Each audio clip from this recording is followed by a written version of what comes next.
Saako dakika ziri 8 zokka zimaze okuyita ku ssaawa 4 ez'enkya y'olunaku olwaleero. Ennaku z'omwezi ziri 9 omwezi gwa 9 omwaka gwa 2023 nga bulijjo bwe zikoona ssaawa 4 puroguramu paalamenti yaffe mumanyira ensonga ez'enjawulo tukuba tooki mu byebadde okuyita mu wiiki ne tubirambula n'abantu abatuufu be tugwanidde okubirambulula nabo n'otambula n'okumanya. Kutegeeza nti nze Kalule Lameka kula munange musajja wa Kabaka Media Seriko Sibuliba tasobodde kubeerawo olunaku olwaleero aliko mu luwummula n'endowooza mu ssabbiiti nga 2 maaso tujje kuba naye. Bingi bikoze amawulire okuyita mu ssabbiiti eno ebweru w'eggwanga bingi bibaddeyo omuli n'omukulembeze wa Gabon omujja Ngwema okukuba ebirayiro mu ssabbiiti eno ku ntandikwa yaayo ku lunaku olwa bbalaza. Kinajjukirwa nti ku Saturday eri kuba ku Sabbaati ewedde twayogera ku Gabon okuwamba obuyinza okwaliyo n'ebiringa ebyo naye omukulembeze ow'ekiseera Ngwema Jeno yakuba ebirayiro ku lunaku olwa bbalaza okukulembera eggwanga eryo. Era mu ssabbiiti eno ne bayimbula ne President Ali Bongo mu busibe gye yali mu maka g'obwa President ne bamugamba nti kati wa ddembe okugenda mu nsi endala yonna n'afuna obujjanjabi olw'ebirwadde ebimubala embiriizi. N'ebirala bingi bibaddeyo ebweru w'eggwanga mwali n'okulayira kwa Pulezidenti wa Zimbabwe omujja oba ali ku kisanja ekijja Emerson Mnangagwa naye yakuba ebirayiro wakati mu kweyuza kw'abannabyabufuzi mu ggwanga eryo nga bagamba mbu naye akalulu yakakwatamu. N'ebirala bingi bibadde bweru w'eggwanga. Wano ewaka bingi weebiri. Wano tulina ensonga ya Kyagulanyi okutalaaga ne ssabbiiti eno atalaaza ebitundu eby'obuvanjuba bw'eggwanga ng'agenda abunyisa obubaka bwe bwaga nti bwakuzuukusa bannayuganda ate era n'okuggulawo yafeesi z'ekibiina ky'NUP mu bitundu by'eggwanga ebyenjawulo. Olunaku lugulu yabadde luweera eyo abantu babadde bangi kyategerekeseko nti n'abamu baazirise olw'omujjuzo ogwabadde omungi ne baddusibwa mu malwaliro.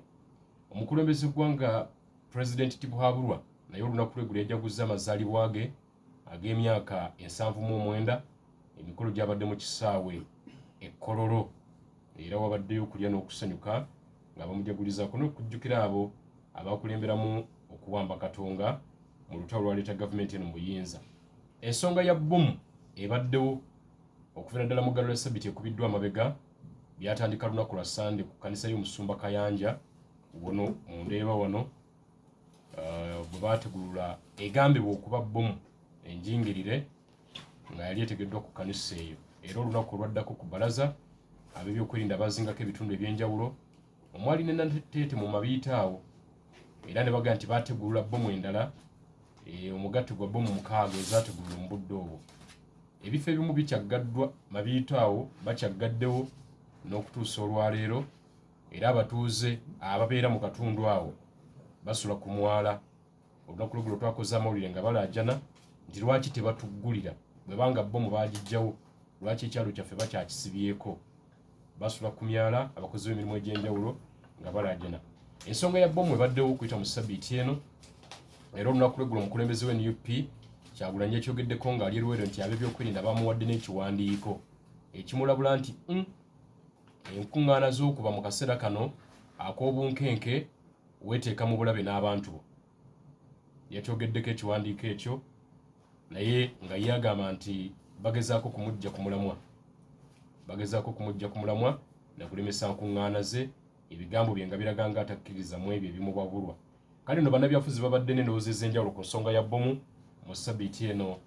gye tukuba amabega. Ensonga ya Delegates Conference za FDC naye ebaddewo nnyo. Chairman Wasswa Biriggwa Mulongo gyakulembeddemu okutegeka ng'ennaku z'omwezi 19 omwezi guno ate n'ey'abali mu buyinza bali abalala Ssaabawandiisi ne President General gye bateekateeka ng'ennaku z'omwezi 6 omwezi ogw'Ekkumi. Ebigambo nabyo bibadde bingi awo. Kale eno nayo ebadde mu ssabbiiti eno. Omukulembeze w'eggwanga mu ssabbiiti eno y'emu ebigambo bibaddewo nnyo bwe yasisinkana abakulembeze b'NRM abaagikwatira bbendera mu bitundu bya Kampala eby'enjawulo ne bassentebe b'NRM baali Kololo eyo n'abagaa nti banne mukomye okuteeka ssente mu by'obufuzi. Lwaki mukwata ssente zammwe enkalu nga mugenda okuziwa abalonzi n'abagamba ekyo kikyamu era n'abagamba bukyanga yingira ebyobufuzi takwatangako ku nte y'emu yadde agitunde bw'ateeka ssente mu kalulu n'abagamba abantu mubannyonnyole bigambo byammwe mubalage muyinza kukozesa mutya ssente za gavumenti okubajja mu mbeera embi gye balimu bwe bakuwa akalulu ng'obakulembera bwe bakakumma olw'okuba tobawadde ssente zo ng'obaleka ng'ogenda okola ebibyo bw'atyo bwe yategeeza so nga ate n'ensonga endala era ebadde mu paalamenti essabbiiti eno kwe kusuka omuguwa wakati wa sipiika n'executive oba ne baminisita tunajjukira nti ku lunaku lw'okusatu lwa ssabbiiti eno sipiika Anita Among yayimirizaako n'olutulo lwa paalamenti olw'abaminisita obutalabikako mu paalamenti baminisita bali 83 naye okwemulugunya kuno kuzze kubaawo ne ku mulembe gwa Kadaaga nga baminisita bangi tebakiika mu paalamenti oluusi abakwatibwako ensonga ez'enjawulo nga tebabalaba sipiika yamagamaga nga talina gwalabawo era house bw'atyo n'agisuspendinga lwa baminisita kubulawo okusuka omuguwa okwo wakati wa paalamenti n'executive nayo ensonga ebaddewo nnene tugenda kwesigama ku nsonga nga 2 mu zino naye abakulu bano kabasooka bakulamuseeko nina mbaka wa Mokota South Yusuf Nsibambi sebo tulamuseeko yesebo neyanziza mukulu Lameka okunkyaza ku reediyo yaffe n'enganzi ya Ssaabasajja Kabaka abatuulize nagye muli bannamawokota abantu bonna mu Uganda mbalamusiza mu linnya lya Mukama Katonda mukulu Lameka nsaba nange mpiseeyo kamu okwebaza abakulembeze b'essomero bandiyise essomero ery'e Kampiringisa Rehabilitation Center eridabulwa abaana abasaliddwa emisango abato twabaddeyo badde bampise bate kiyita mugenyi mukulu nina badde omugenyi eyabaddeyo nga bayolesa talanta ya zaabwe nekinewunyisa abaana abo basiibwa emyezi 3 okutuula ku myaka 3 naye nga ebintu byebakola bikwewuunyisa naye nga abaana bafaanana bulungi nnyo nebaza principal mukyala Teopista Amoti abaana bayonjo webasula ku busente obumwewo obutono nnyo nga abalabirira bulungi bakyaziza bannaabwe ab'enaggulu remand home era nga bakulemberwa omukyala bamuyita Maria twavuddeyo okumpi kawungeezi okuva ku makya omukolo gwadde mulungi era nenfuna obuvunaanyizibwa nja kusaba mukulu Sewungu wadde tekiri mu gundiyo maama nyo linnyo mu education kiri mu genda tuse ensonga nga gwe senior ku floor ya parliament ku nsonga zebampadde kubanga kiringa eweerabirwa naye nebaza abasomesa bonna abakulidde omulimu ogwo kuba nti bampita nange nendaba ekinewunyisa kyembadde simanyi kitambula Mbaka Joseph Gonzaga Sewungu wakalungu so mukulu Lameka neyanze guverinoma y'ebbanga eddene nga tetusobagana nsaba nsooke nkulamuse ate namuse musomesa wange mukulu Nsibambi mbaka ennyo sebo kwebaza okutuma omukisa okujja okubakuba ebyo tunyonyola wano naye nzikiriza namusaba Kalungu twafunye disaster y'amaanyi era olunaku olwokuna saali mu paalamenti nasiba mu constituency tuweza ennyumba ezisukka mu 100 ezakuwa ekibuyaga n'omuzira nezituula ku ttaka nga tunabalabintu era mulimu n'omusajja mwami omulema ye yabonera batono okufa wakagaali ayoyo ngenda mu first attention omuluka Kitosi Kigasa ni kanisa namba ye Kasaka amazima yo kanisa ate yanumye nnyo twakamala ogizimba eserekeddwa netula ku ttaka mukulano gwange mukulu Ssemambo ye naye waka kijja waka wabeera teyasigaza nebaza abageza manyi teri mbaka wali kibibiri ayinza bikola twali ne twasinkanye daba minister district ye wandi severe ekyagudde mu kitundu ate mfunye ebizibu bingi waliwo omwami yatta abaana be wawuli magarani nga wano ate nga abantu bamanyi baana baani bagenda omuzula naye nga yewadde obutwa yafiiridde mu ddwaliro ekyamuliiwo eyamazini netta wali bamutwala mu ddwaliro abalwadde abaaliyo ne beekanga yafanga ali ku mpingo obutwa bwe yanywa bungi omwana omu yasurvivinga kagamba ekibadde Kalungu sikiraba nko bukyanga tubaawo ate tubinayo n'essanyu nina muzeeyi Jjuuka ajaguza myaka ya 5 mu bufumbo ate deputy master immaculate ye agattibwa mu maaso ga kitaawe ajaguza 5 nina father Batawule ekyamuli wajaguza myaka 25 ate byonna mbigatta wamu naye nga sebo twebaza ddala okuva mu kisa guno enkuba etonnya abantu balima simanyi wawo nawo simba yafunye kakasoli nze nafuna yawo tani 2 ne twalayo naye ng'olaba tebuna kyebukola manyi eno gavumenti yatta agriculture n'ekiteeka wanyuma tewali kyetattanga byonna yabitta naye kasita otuyise tutwase ku mulamwa banakalungu mbeebaza banabuddu edi eno sebo abantu banyumirwa bwetuukako nsanga mu kkuba kuva onna naliwo nsibambya wonna mpitawo nkukumba nga bagamba sebungo waffe nabadde mubende nga nziika eggulu mubende wali munafe bbomu madamu Betty yafa pressure ne bano bitatereza bya malwaliro naye tewakituza kutereza nga Museveni akyafuga wano ebyo byakwerimba naye nga twebaza katugende ku mulamwa gw'otuwa gwonna tumulengule ensonga kulw'obulungi bw'eggwanga lyaffe abenaalemu batidde mwami Sebunya ajja musonga bati Sebunya oyo takwata budde sebo twamusendeka amala kuwulira ke twogeddeko n'agattako naye nga katumulinde sebo akaddeko n'agenda kujja kimanyi kwali already sebo leero nange mazaalibwa gange happy birthday sebo nga wali w'amaanyi webale sebo kwongera kuwangaala ate n'okubiriza programu obulungi amina ampuliriza ensonga tulina nnyingi naye zimu katusooke tuziiteko eri abo abazikwatibwako omubaka Yusuf Nsibambi Delegates Conference mulina 2 mu kibiina kya FDC wali ennaku z'omwezi 19 eya ambassador biri gwa gyategese omwezi guno mwabamye ssente abavunaanyizibwa oba bakwatibwako naye lulina linako nalibo Ssemujjukulu okuna naga nti bagenda kuzeesondamu obukadde 630 bagenda kuzeesondamu bateeketeeke Delegates Conference era naga nti yange ennaku z'omwezi 6 omwezi ogw'e10 Engineer Prt1 Okwebulankanya gye bategese nti emenya amateeka kubanga mu nsengeka ze FDC tebalina buyinza buyita Delegates Conference ssentebe yekka yalina obuyinza obwo so gavumenti y'NRM bwe yaleeta nti abantu bwe banyigirizibwa ennyo tafuna budde buteeka bibiina bino ku mutindo gwa demokurasiya kakati buli muntu yenna waali mu kibiina yetunulako ng'omuntu era ayogera nti nze baffe kakati ekibiina kya FDC mu ntonda yaakyo kyava mu bantu abanyigirizibwa abasinga obungi nga bavudde mu gavumenti abalala bava mu bibiina ebyenjawulo kati ekibiina bwe kyatondebwawo nekikola ssemateeka abantu tebafuna mukisa kumutegeera nga bw'asoma kituufu nga Honorable Ssemujju bw'agamba nti olukiiko oluyitibwa National Delegates Conference olwatabamiruka luna kuyitibwa chairman naye tekitegeeza nti bwe bagamba nti luyitibwe chairman yasalawo olukiiko olwo lubeerewo nga bw'ayagala wadde ssemateeka emuwa obuyinza okuyita olukiiko nga bw'ayagala naye olukiiko lulina kuva mu National Executive Committee ne National Council byebitongole awage masiga agali mu kibiina agaga nteekewo olukiiko luno ne gatunuulira olukiiko ssebo lwaki olukiiko lw'abantu 2,000 banaasulawa banaalyaki sente zibaleese okuddayo zinaavaawa miliyoni z'owulya 638 38 ziyinza okuba n'okusukkawo kubanga obeerawo logistics endala ezakupate negamba nti kumpi kawumbi kati akawumbi ako bw'oba oyagala okukayisa oyita olukiiko olw'amanga waliwo ensonga obuuza sente zinaavaawo kati bw'oba wayise mu bino ebitongole ebisooka byenjogeddeko wabeerawo treasurer wabeerawo secretary general n'aga sente zino zinaavaawo ebibiina byonna butafaanagana aba gavumenti sente twandibadde tuzifuna mu bantu nga bagula tiketi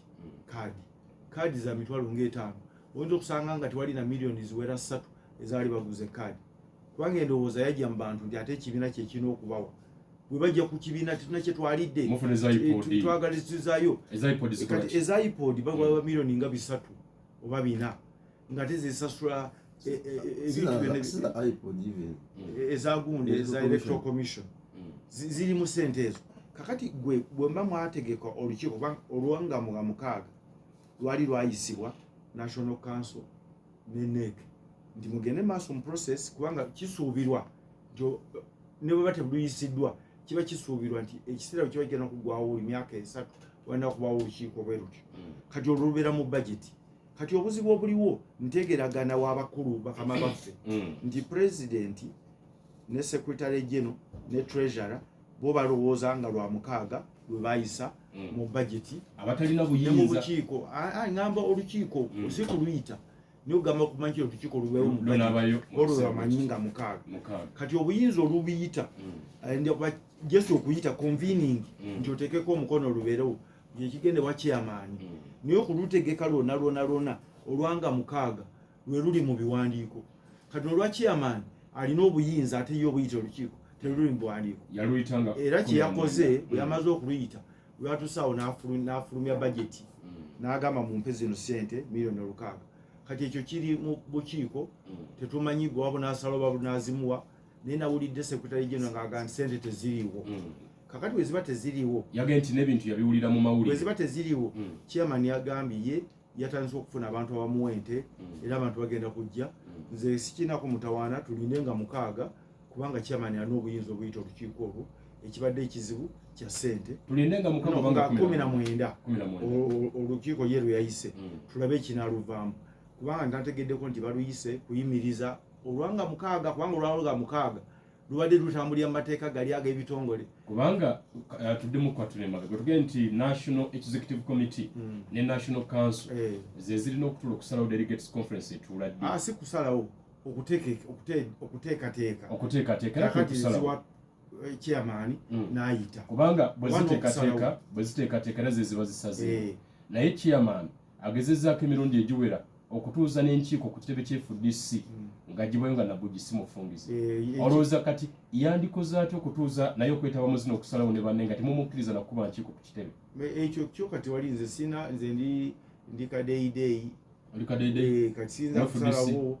president secretary general baba bakwataganye ne chairman nga balemye okukwatagana nze ndi just chairman wa electoral commission ate ndi muntu wa bulijjo wabula nze ate ngenda kwesimbawo sokoleke mu FDC oli kukabalaza ndi kabalaza kubina ensonga nnene z'abajeno kati yogera chairman ubagandya chairman okuyingira ng'amuganye oba secretary general oba party president kati ate nze kadeideyi wano ku radio sisobola gandi chairman yingira oba toyingira kakati abaana kuba mu elders council waggulu ne mu organs endala ekitegeeza kati nebigenda mu maaso olaba birabe tobirinako buyinza kakati nze sinaako buyinza kusalawo zina ensonga ezigenda mu maaso kubanga ne chairman electoral commission ndi muliivu kubanga emabega kwa tugenda nti gwogenda kulungamya alabe ng'ekibiina kidda wamu nze ndi eno mu bamembers aba bulijjo ba founder members abasobola naye kati bye twogera kati byamateeka obanga oli okukola lukuŋŋaana ne bamugaana ogenda oduyingira kati ate nze ndi wansi kubanga ezo enkuŋŋaana zonna nyingira buyingizi mu neeke nga memba kati gwe ku biwayi byombi kati obudde buno wetwogerera oli luddawa oliwa nandala mafaabi siri ku biwayi siri ku biwayi nene honorable Sewungu akimanyi gwe baali bafuluma DP era ye yalwawo ne mugamba honorable Sewungu nze sikiriziganya na kufuluma saagala gezaako okubala nenze njagala negezeeko nze bwemba embwa kasita efuluma gate n'akaana kabebi kagigoba sisobola kuleka ekibiina kye twatandika tukifulume nze nwanira munda era ngenda kwesimbawo mu kibiina kubanga neeke ne national council nga ne chairman Birigwa yasayininga resolution esembayo nti okulonda kugende mu maaso ogenda kwesimbawo ku kifo ki ku kifo ekinaabeerawo ebinene si ku bino bitono tonasalawo kakati ku Mande ngenda genda nzijeyo empapula si kwesimawo ndi kubanga njagala kirungi ne bw'obanga oli bweru tosobola kwogerera kibiina na kulwana kutereeza biri bikyamu ogenda ku kya president general oba Ssaabaminisita nzo by Monday nja kuba ntegedde embeera bwetambula okusinza nange nyinza atukuta ekirala n'enkitya bajja kumpangula bubi nnyo nenga kangende ku kitonotono oba nengenda ku kinene njogera ku top 7 oba 8 positions in the party mu delegates conference zombi ogenda mweriwa eyanga 19 n'eyanga 6 zonna nsobola okugenda kubanga eya 19 tena munda njja genda mbabuulire nti kyemukola kikyamu era nze kinjagala obagamba temusobola kulwanirira bweru wa kibiina ebinoga nti kati mugenda kukola delegates conference bweru wa kibiina mulwanire wa kibiina mugenda kujja na busaale namayembe ogobamu abantu bali abavuga nti bakyamu nze njagala mbeere muli munda mbaga nti mwakola kikyamu kino tumobilizing abantu tulonda abatuufu bwe baba nga be batuufu tubalekewo bwe banatuwangula ekibiina kigende mu maaso ebibiina tebabizimba nga bwe ngambye demokrasiya tebamuzimbira mu nnaku bbiri kati bwe naava wano nze ndi Lubyanza balubyanza obamanyi balubyanza goyokotobonyo ababoda talina stage navuga nadde navuga nze siri Lubyanza nze ekibiina kimanyi kyenalondawo ye Forum for Democracy ngamba mu DP ekibiina kyensobola okuddamu kyokka DP ekyo ekindi mwoyo ate nakyo ekyagira bwekiti China Foundation DP era bano ba honorable Sewungu kukireka ekibiina kyaffe ne bakivaamu ekyo kisobola kuddamu kukola ekyo sobola ne bono ngamba nti obululu buyiike mwakotobawa ekibiina kyendimu ndi mu Forum for Democracy omuntu bwaba muga nti yabba ayabba ng'omuntu kakati gyolaga oba gyoyagala ogenda omanyi kyo wati wanaba yababbi njagala mbere nga nti wabba bananga omubbi tumufulumye naye nti omuntu abbye oba akutta omuwala akola mu kibiina nga nti awo nfuluma awumba Lubyanza Honorable Nsibambi nabadde ne Honorable Simuju n'agamba nti ye obuvunanyizibwa bwe bukulu bwa kulwanyisa Museveni ave mu buyinza naga nti ekyagenda kukikola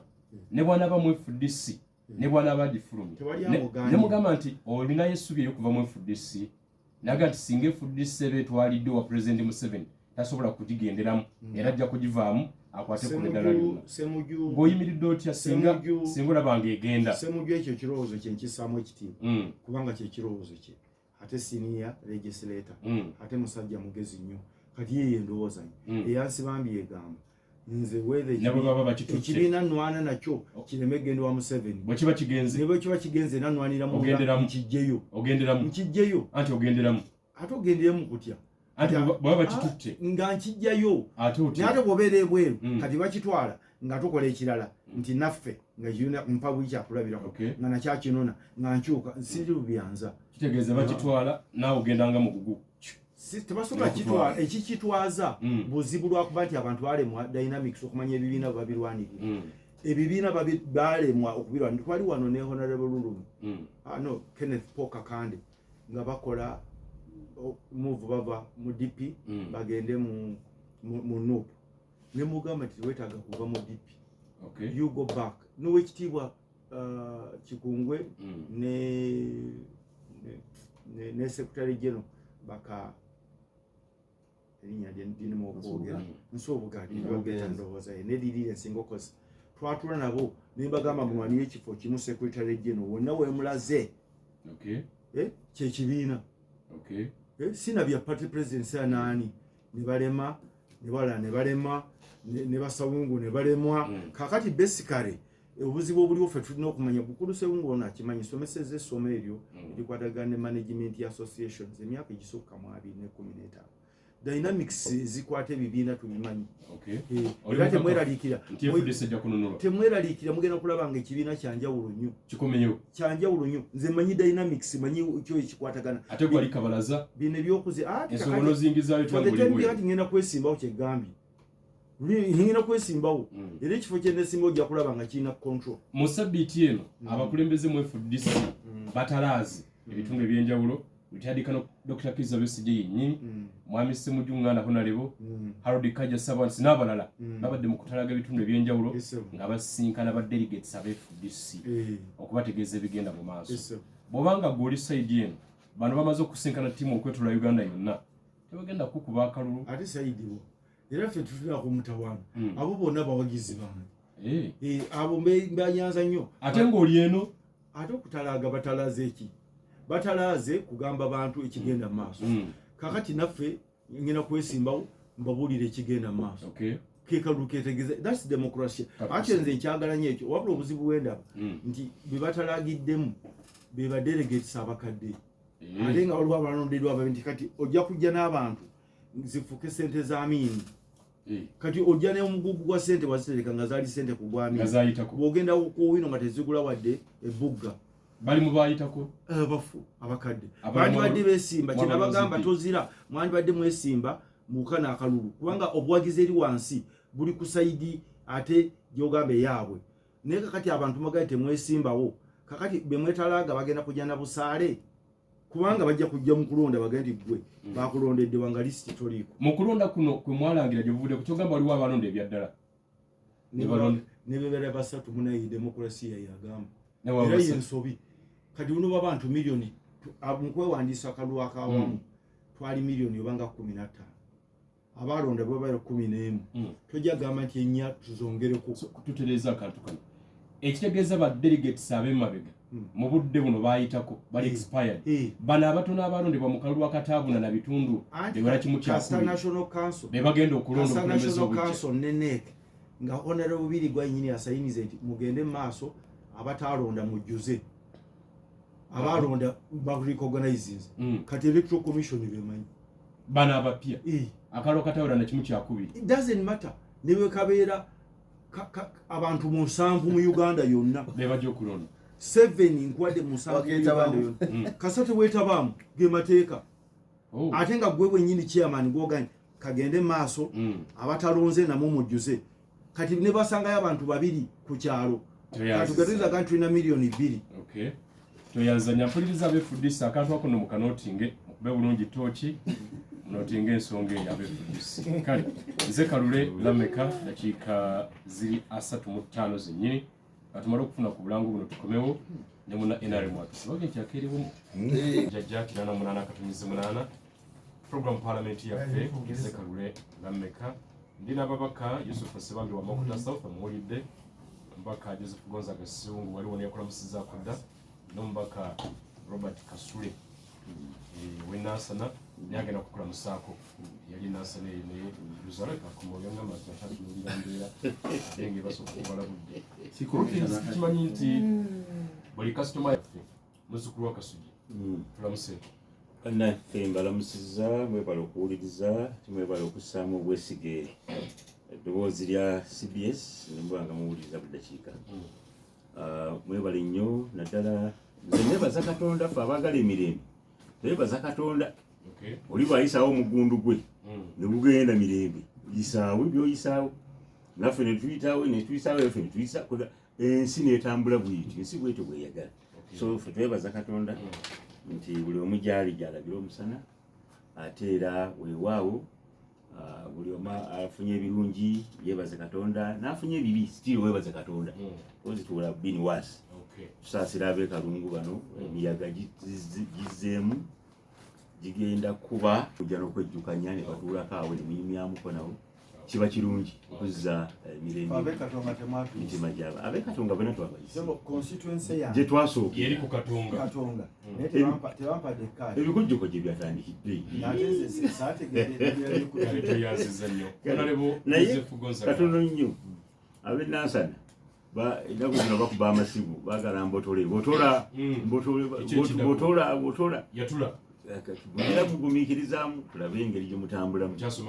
kubanga abantu nga bwe bamanyi bo bennyini kati ennaku ze bagamba sitaani yatukeba bagamba sitaani mbabuuza sitaani yaani ne bakubuzaabuza omulundi gwe ne bakubuzaabuza ogwokubiri n'ogwokusatu era nga gwokkiriza lwaki tobeesonyiwa ate kati bebasaba bantu bange ekitundu kye bakuzaddemu tosobola kibanga kifaamu era olakuba omukola agedde Katonga manyi nakati ngenda Kalungu avudde ku radio naye bwempawo nteeka okuyimira ku bridge eyo nenjogera n'abakola kyova olaba nti wiiki eri na raising matter ku float bachi bus teziyitawo nga manyi statistics zonna n'obuli olufaanana neziyitawo abantu basanyufu nnyo naye katono nnyo ku ekyo basi zakkiriziddwa ne ziyitawo nabadde abavuga ziremukisa baz'ebyamaguzi yabaga nti ebbaasi ezitowa ttani 17 nga tetisse bwe bagambye simanyi statistics zaabwe naye mbu bwetikka egenda mu ttani 24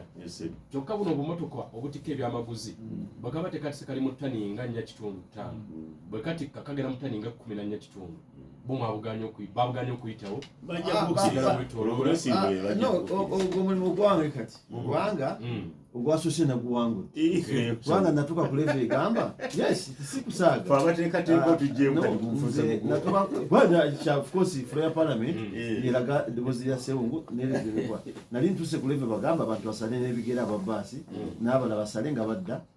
Jeno Katumba amala ntukanya actually mwebaza kubanga ate sina kya Katumba baadhi twadde meeting y'abantu abiri mu basatu ndi mu shadow and works Katumba atalina wala nnyo periphery it's actually UNRA okay nze kanjogera kubanga namukubirange mwekaza katani kubiteeka kalungwe wange tiwali road signs nakamu nimbaga mukole ebibibaawo ne babiteeka ebikala sawona abantu bali bafa actually kyogamba mukama wange kiri nti lole eziddayo nga nkalu nga zayise Sembabule nga zitisse lwaki ate ziddayo Sembabule nga nkalu zirina kunazo kuyita wano kati batuwadde liseesi nakyo tugenda kuyinula omukyala kagina waliwo obuzibu akatono nnyo kubanga ensonga eyo nkulu tubadde mu meetings kumpi buli week zasooka zabeeramu ne speaker ebitongole byonna ne gavumenti kakati gavumenti waliwo tuginenyeza naye abantu baffe nabo balimu obuzibu kati naddala abakulu ab'omusenyu nga tebalina kugulawo bridge badde bagulirira abapoliisi ne bayitawo kakati ate eyo steel bridge si bridge nti yankomerere tetulina sente zizimba flyover nga Nambirige Nambigirwa kyekina okukolebwa wabula abantu baffe kintu tekirimu na politics manyi bw'obagamba nga baga nti ate yayogedde bw'ati kati nze ab'amagi ageggolo gabadde gannuma nnyo tewali lwaki bumotoka bw'amagi tebuyitawo naye kati abapoliisi ate abaliwo n'abo ab'ebimotoka ab'omusenyu ne bannannyini birombe ate batikka omusenyu nga gwe batikka ene waffe enkozi ne gwonoona ki ekkubo kati amagezi g'omuddugavu galema ekintu okutegeera kibaita public place kati waliwo obuzibu twanayosebungu twali twakikwata tulina okwogera n'abo bonna ba stakeholders kubanga eno steel bridge naye ijja kufa tukujja ku mulamu wago sewo the issue eri nti lwaki bridge tetambula gavumenti bridge inalo mutambula gavumenti yamu yagwadda namundu kyekinene sibira temuyina gavumenti ya Mama Museveni yagwadda ene yogera ja kusigaza mundu naye tewali nsi yonna eyinza kusanga nguudo bbiri accesses bbiri ffe tulina Lwabenge bridge twagirambula leader of opposition mukyala kagina n'akabirayo n'amaziga balirawe wayinula ni wansi ba nanyini mulimu atanakaba yes yakyaleta kimanyi ekiri eri boda sebo eri basaza maato okugenda epikipiki ezisale zigenda eggomba neno mutwalo okusala naye kanzire ku mulamwa wanga soko yogere nnyabuno kamaliriza ugambe mugenda mu ruseso bwigi kagina gye yakabira kagina gende Lwabenge Katonga uyagwayo yatulira ddala mu ttaka n'ebifaananyi bina video era basaza maato okudda eggomba n'abaveebo basaza maato emotoka ezitambuza ebyamaguzi tekisoboka bagenda kudda wano ku Katonga yalina ku alternative n'ebyo tujja bigenda kwasita zikiriza mu katono nnyo ekigambo kya Katonga kikulu nnyo era kiri ku center ya gavumenti nti Katonga oyo n'okuteekawo bridge eyo eri temporary contractor agenda kukola Katonga sente zigenda teziri mu budget eno oba lwagwa mu budget eno sente zigenda kubeera mu budget ejja basitule Katonga oyo kilomita nga 2 maaso kubeera mita 2 emabega bamusitule bamukoleko ne bridge entuufu contractor Nambigirwa bamukola ekyo kyekituufu nze olaso bunyankwebaza okukakasa obuzibu bwa gavumenti yammwe nti yagwa kati kaluma bw'anaagwamu nabo nga mulinda bajeti ya 227 okitegeera gavumenti zonna ensi zonna ebintu ebiri emergency birina okuweebwa attention oluguudo luli highway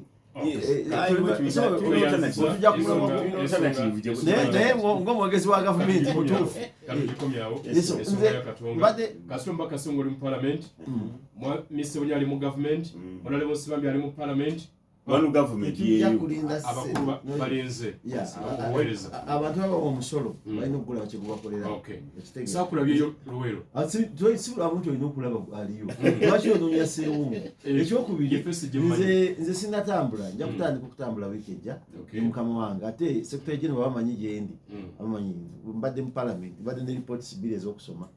zibeerako ne bazijjako buli lwansi wa first priority speaker baminisita tebalabika naye omukisa omulungi nze nebaliza Katonda era kivala nja kgenda mu ggulu kubanga nze ndi ku rekodi ebisanja ebi ekyasooka nawakanya omuwendo gwa baminisita era twali tulonda speaker ndoza kubanga basaba okuwongeza omuwendo gwa minisita speaker amala kusaba motion ye first speech yange mu parliament nayogera enewedde nayogera nemba wa statistics za East Africa yonna abaminisita abali mu bebalina bonna Rwanda, Kenya, Tanzania ki kakati nengana ate owekitiibwa Oulanyah yali amaze okufuna wa speaker yampa eddakiika ezimala ekololo ndi ku record nze nkimanyi baminisita era omuntu omusomesa wa primary mu Uganda kati nateka ekibuuzo nti who is the minister of this mpoze wa education aba akoze ensobi nene ku baana kuba teri mwana ayinza kumunyonya baminisita nga nange omubaka wa parliament sibamanyi nina minisita gwe nabibuuza yajja nayinteka procedure mubuuze yali order speaker nandaba sijja kwogera speaker yalimu bwe yandaba namanyi ngenda kubuuza nampita ngamba nti oyu tubuuza oyu Museveni yamu bwa minisita bambi yali mulwadde yatugamba abakiri afune ku ddagala eri mujjanjabanga minisita afune ku sente kyogedde nze anti najja obanga olonda minisita ng'omutadde bambi afune ku sente ezimujjanjaba aba agenda kukola biki eyo ensonga nnene kati wiiki namba okuva eri ewedde okuva twatandika order paper enzijeko emirundi egisukka 4 nga bwendi naye nga sina kyakukola Thursday nange nengenda ekalungu ate namanyi omubaka chairperson namboza asoma ripooti zaffe era tebaziwa the priority siza kati tugenda zirinda ate paka eyo tujja naye tukusabayo kamu kyogedde n'ekyo tusooke tewali tudde ku mulamu gwa palamenti gwennyini kubanga byogedde bikwatagana n'ekya speaker okususpendinga ne house nga noonya baminisita tabalaba ensonga kangi nnyonnyole obusibe obuli mu Uganda tetulina prime minister nedda kankiddemu onaosebunya oyigenda kufuna omuzindalo olibatinge Prime Minister wa Uganda fe nze nagira mu parliament ya mwenda mama mbabazi yali prime minister ngasikidde nsibami niba abalwakana Lugunda prime minister ye lead of government business bali abantu babiri niba ono yagala chief whip wa party ajja kukola ku babaka ulira tawipinga ba minister no katuddeyo ukali nakyo kankikuwe naye bwobanga ina prime minister katugenda mu weeks 3 ona osibambe boli kimanyi nga prime minister talinya mu parliament era nakirezi nga kufuro ne mugambo wishitiba nabanja abeera wa speaker nagamba yamuwandikira ebbaluwa nze just believing lead of government business ye prime minister ebikyama ku parliament byonna ebitatambula birungi bya ku prime minister amama mbabazi nga prime minister muga Katonda buli lunaku yajjanga mu parliament era order paper wabanga issues ze zikwata ku prime minister zezasembanga yo tuba tuyinga sawa 10 n'atuuka obanga badde nemero gyakola netukenda ku areas zetukweringa atenga buli point akuwalwa anagiddamu nanakwaki kanko ekyokulabirako bwe nali nwana emisala gy'abasomesa 100% twatula naye netukkaanya nti agenda kuwa sente abasomesa emyaka 4 15% era yakituukiriza nawe abasomesa ba primary esente enki ntuufu olwaleero prime minister waffe ajja ng'aleeta business succeeding gundi egenda okujja mu maaso oba ajja kuddamu oral questions tosobola musikingako clarification prime minister wa Uganda ajja mu parliament namulamu eddakiika 2 n'agenda kakati yateekawo Lukiya Nakadama prime minister amumyuka out mukazi wattu olabanga nokukankana akola ki akankana bwe tubeera mu parliament nze nga sewungu njagala kulaba omuntu azitowa saidi ye NRM gwe njogera naye oyogera semuju n'akwata n'ayogera semungu n'ayogera ng'abeera abaddamu okujjako kasoola tandika gabalebe ngambi wano nti gavumenti yabwe yagwadda ng'abeera n'alemu ababaka nga bakubuukira nga babuuka naye ng'olidde ansa gyemaze okukola ki okukwata kyova olaba speaker wa parliament obudde obusinga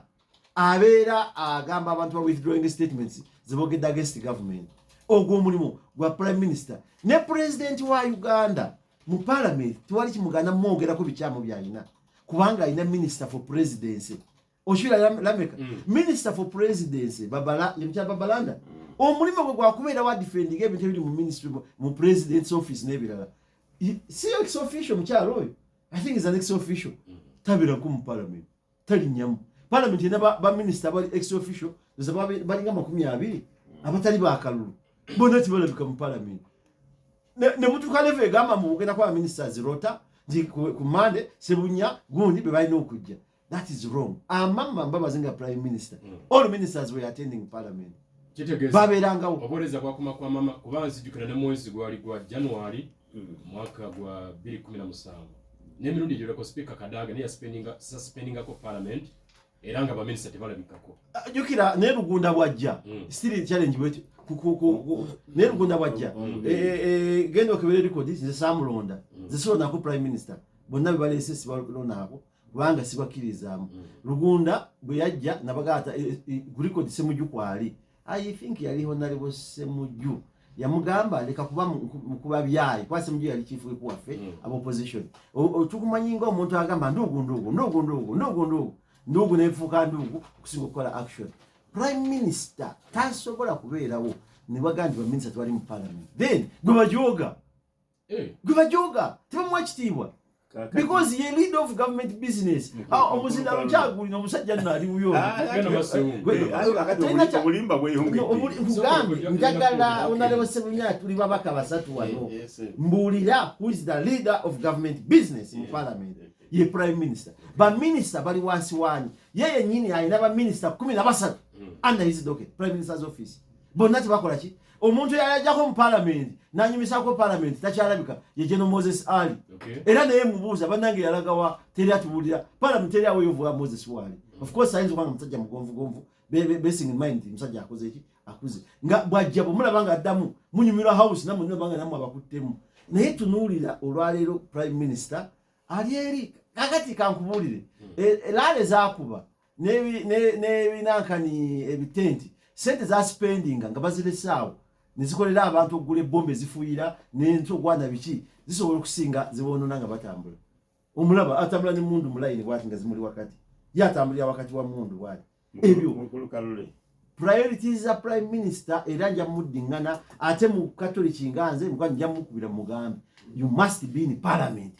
kubanga bwabeerawo baminisa ne batabeerawo then we go for another problem okitegere mukubiriza yabujjajja 88 program parliament yaffe ombaka Joseph Goza Basseungu we Kalungu ombaka Yusuf Sibambi Maukuta South ate ne honorable Robert Ssebunya we Nasane tugenda kumulamu katuno bwenkoma uko zera ne honorable Robert Ssebunya yabujjajja dakika ziri 3 zokka ezibula okuingiriza wetane zenkya ya leero program parliament yaffe nze Kalule Lameka Honorable Ssebunya obadde yagala okuyingira nnyo mu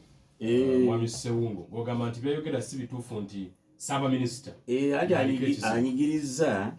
anyigiriza nnyo prime minister neerabira nti parliament is parliament obuzibu buli ku parliament yonna tajja buteeka ku muntu omu otya lwansonga prime minister